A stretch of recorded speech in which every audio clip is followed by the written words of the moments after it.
Good morning बच्चों और मेरे अभिभावक को सुप्रभात, प्रणाम, सत श्री अकाल, अस्सलाम वालेकुम। प्रिय शिष्यों, आपके सामने जो ये चित्र चल रहे हैं, इनमें हिंदी के बहुत महान साहित्यकार हैं। कोई आलोचक हैं, कोई प्रकृति के प्रेमी हैं, कोई प्रेम के प्रेमी हैं, कोई ईश्वर के प्रेमी हैं। तो उनके चेहरों के साथ उनके नाम दिए जा रहे हैं। आप इन्हें याद रखें। एक हिंदी साहित्य के विद्यार्थी होने के नाते आपकी पाठ्य पुस्तकों में इनकी रचनाएं पढ़ने को मिलेगी, जिसे हम लोग पढ़ेंगे। और बोर्ड परीक्षा तक में इनके नाम और इनके काम और इन्हें किस नाम से पुकारा जाता है, किस धारा के कवि हैं, इनसे संबंधित प्रश्न पूछे जाते हैं। इसलिए आप इन्हें भी सम्मान के साथ याद रखेंगे। चलिए बच्चों, निकालिए कक्षा 8 के लिए हिंदी संचिता, लेसन नंबर 5।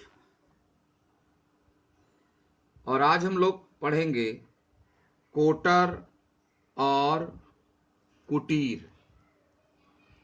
कोटर और कुटीर। तो जैसा कि हम लोग सब पाठ में अमूमन करते आते हैं कि सबसे पहले शीर्षक का अर्थ समझते हैं, फिर शीर्षक की सार्थकता समझते हैं, फिर पाठ की मूल भावना समझते हैं, और फिर पाठ की प्रासंगिकता समझते हैं, और तब हम लोग पाठ को लेकर के चलते हैं। तो पहले आइए हम लोग समझें कि कोटर और कुटीर का अर्थ क्या है। कोटर और कुटीर, देखो दो शब्द है। तो कोटर मतलब वृक्ष, वृक्ष में जो बीच में खोल हो जाते हैं ना, गड्ढा, इसको देहाती ग्रामीण में बताते खोड़हर। यानी वृक्ष का जो स्टेम है मोटा वाला, उसके बीच में ऐसे होल हो जाता है बड़ा सा। तो उसमें बहुत सारे पक्षी लोग रहते हैं, कभी कभी सांप भी बहुत रहता है। तो पक्षी लोग रहते हैं उसमें अपना, अब घोंसला बनाने में ऊपर मेहनत है। तो बड़े वृक्षों में, पुराने वृक्षों में के तनों में, मोटे वाले में होल हो जाता है, तो उसमें पक्षी अपना घोंसला बना लेते हैं। उसी को कहते हैं कोटर। कुटीर व्यक्ति बनाता है। कुटीर का मतलब कुटिया, झोपड़ी। जो साधारण व्यक्ति, गरीब व्यक्ति झोपड़ी बना के रहता है, बड़े बड़े तो महल फ्लैट बनाते हैं, बंगलो फार्मा में रहते हैं। तो एक गरीब व्यक्ति की झोपड़ी की कहानी है और एक कोटर में रहने वाले पक्षी की कहानी है। ध्यान देना, कोटर में रहने वाले पक्षी की कहानी है एक तरफ, और दूसरी तरफ एक गरीब झोपड़ी में रहने वाले इंसान की कहानी है। इसलिए इसका नाम रखा कोटर और कुटीर। अब इसके शीर्षक की सार्थकता पर विचार करते हैं कि क्या यह शीर्षक सही है, जो स्टोरी लिखी हुई है उसके हिसाब से सही है। तो इसके लिए तो स्टोरी पढ़ना पड़ेगा और स्टोरी की बातें भी लिखनी पड़ेंगी। तो चलिए थोड़ा सा हम पहले स्टोरी चर्चा कर लेते हैं, उसके बाद तब शीर्षक की सार्थकता उसी से जोड़कर हम लोग प्रूफ कर देंगे। तो कोटर में रहने वाला पक्षी है जिसका नाम, जो चातक स्पेसीज का है, एक चातक पक्षी है और उसका पुत्र है, वह दोनों कोटर में रहता है। एक तरफ उसकी कहानी चलती है और दूसरी तरफ बुद्धन और गोपाल नाम का बाप बेटा रहता है जो गरीब है। पिता को एक तरफ पैरालिसिस मार दिया है, लकवा मार दिया, जिसके वह चलते वह बेड पर ही रहता है। एक ही बेटा है। एक तरफ उसकी कहानी है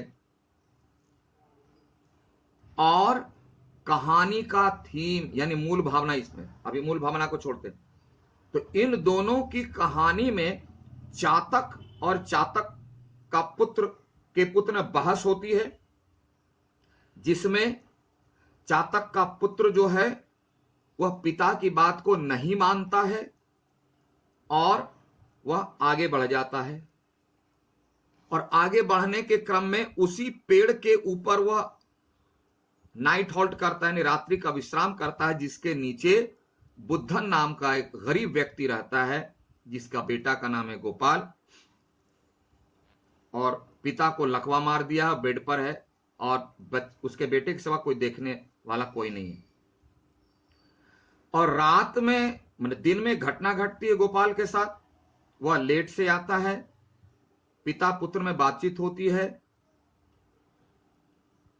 पिता को ऐसा एहसास होता है, और यह सच्ची घटना है, कि लाख मुसीबत में रहने के बावजूद गोपाल अपने पिता की दी हुई शिक्षा को याद रखता है। यह ऊपर बैठा चातक का पुत्र सब देख और सुन रहा है, तो उसे एहसास होता है कि एक वह पुत्र है जो अपने पिता के लाख समझाने के बावजूद पिता की आज्ञा को नहीं माना और अपने मन के मुताबिक कार्य करने के लिए चल पड़ा है। और एक यह गोपाल है, इंसान का बेटा, जो इतनी मुसीबत में रहने के बावजूद अपने पिता की बात को याद रखता है और उसका पालन करता है। उसे पश्चाताप होता है कि एक वह पुत्र है और एक वह पुत्र है। दूसरी बात, दो बातें, एक तो यह बात होगी, दूसरी बात कि वह जो बुद्धन है वह चातक नामक पक्षी का उदाहरण देते हुए बताता है कि देखो, चातक पक्षी एक ऐसा व्रत करता है जिसके चलते यह दुनिया खुशहाल है। तब चातक पुत्र जो ऊपर देख और सुन रहा था, उसे और आश्चर्य होता है कि मनुष्य उसकी जाति के पक्षी का उदाहरण देता है, यानी चातक पक्षी मनुष्यों के बीच एक एग्जाम्पल बना हुआ है, एक उदाहरण बना हुआ है, जिस काम से मनुष्य उसका नाम लेता है, उसका एग्जाम्पल देता है, और वह चातक पक्षी का पुत्र उसी के एगेंस्ट में काम कर रहा है। जिस काम से मनुष्य समाज में चातक पक्षी का नाम है, वह उसको एग्जाम्पल देता है, और वह चातक का पुत्र कैसा पुत्र है कि उसके एगेंस्ट में काम कर रहा है। ये दो बातें देख सुन करके चातक पुत्र को बड़ी आत्मग्लानि होती है, और वह वहीं से पिता के पास वापस चला जाता है। इसीलिए इस कथा का शीर्षक सही है, क्योंकि एक तरफ कोटर में रहने वाले चातक पक्षी और उसके पुत्र की कहानी है, और दूसरी तरफ एक निर्धन बुद्धन व्यक्ति की झोपड़ी में रहने वाले की कहानी है, और कहानी का अंत चातक पक्षी के सिद्धांत, उसका व्रत को लेकर होता है। इसलिए हम कह सकते हैं कि इस डायरी नामक पाठ का शीर्षक कोटर और कुटीर सार्थक है, क्योंकि इन्हीं दो के बीच कहानी चलती है पैरेलल। बात समझ में आ गई? तो हमने शीर्षक का अर्थ समझा, शीर्षक की सार्थकता समझी, पाठ का थीम समझा, और पाठ की मूल भावना, जिसे केंद्रीय भावना भी कहते हैं, केंद्रीय भाव, कि हमें अपने पिता के आदर्शों का या माता पिता के आदर्शों का पालन किसी भी कैसी भी मुसीबत आ जाए उसमें करना चाहिए। हमें अपने माता पिता के आदर्शों का पालन करना ही चाहिए, चाहे लाख मुसीबत आ जाए। इसी में हमारी भलाई है, क्योंकि माता पिता के पास धन ना हो, ज्ञान ना हो, सूरत ना हो, पद ना हो, लेकिन अनुभव दुनिया का सबसे ज्यादा होता है, आपसे ज्यादा है। अनुभव, जिसको प्रैक्टिकल नॉलेज कहते हैं।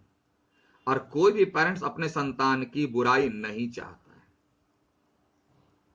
एक दूसरा, हमारा जो एक नाम है, हमारा जो एक सम्मान है, इसे ना खोएं। जैसे चातक पक्षी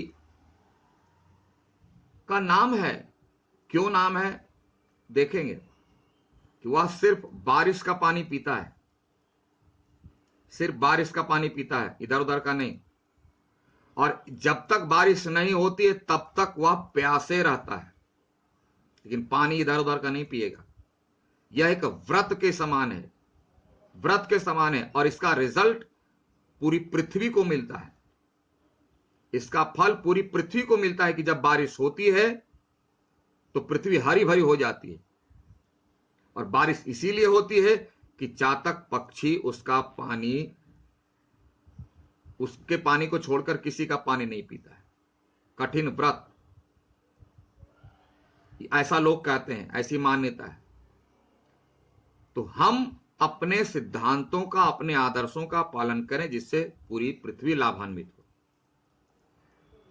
आज हम भूल गए, यह पाठ का केंद्रीय भाव। अब आते हैं प्रासंगिकता कि प्रासंगिकता है कि आजकल हम लोग अपने पेरेंट्स का सम्मान नहीं करते, अपने आदर्शों सिद्धांतों का पालन नहीं करते, जिसके कारण हमारी और हमारे समाज और देश दुनिया की यह हालत बिगड़ी हुई है। हम अपने परिवार में देखें, समाज में देखें, देश दुनिया में देखें, अपने बड़ों का सम्मान नहीं करते, ना उनकी बातों को महत्व देते। अपनी बातों को महत्व, जिसके पास अनुभव कम है, हाँ ज्ञान हो सकता है, अनुभव कम है, तो अपनी बातों को ही सबसे बेहतर समझकर अपने पेरेंट्स का अपमान कर देते हैं, उनकी बातों को महत्व नहीं देते। न दुनिया के प्रति हमारा क्या कर्तव्य, हम अपने नाम सम्मान को महत्व नहीं देते। और इसी के कारण दुनिया की यह स्थिति है। इसलिए आज के समय में यह पाठ प्रासंगिक है, यानी इसकी जरूरत है। बात समझ में आ गई? तो आज हम लोग इतना ही रखें कि कोटर और कुटीर का अर्थ, शीर्षक की सार्थकता, पाठ का थीम यानी मूल भावना, पाठ की प्रासंगिकता। अगली बार हम लोग इसको पाठ दर पाठ लेके चलेंगे। तो चलिए दाग लगा दीजिए और आज का डेट दे दीजिए। Okay, have a nice day, thank you.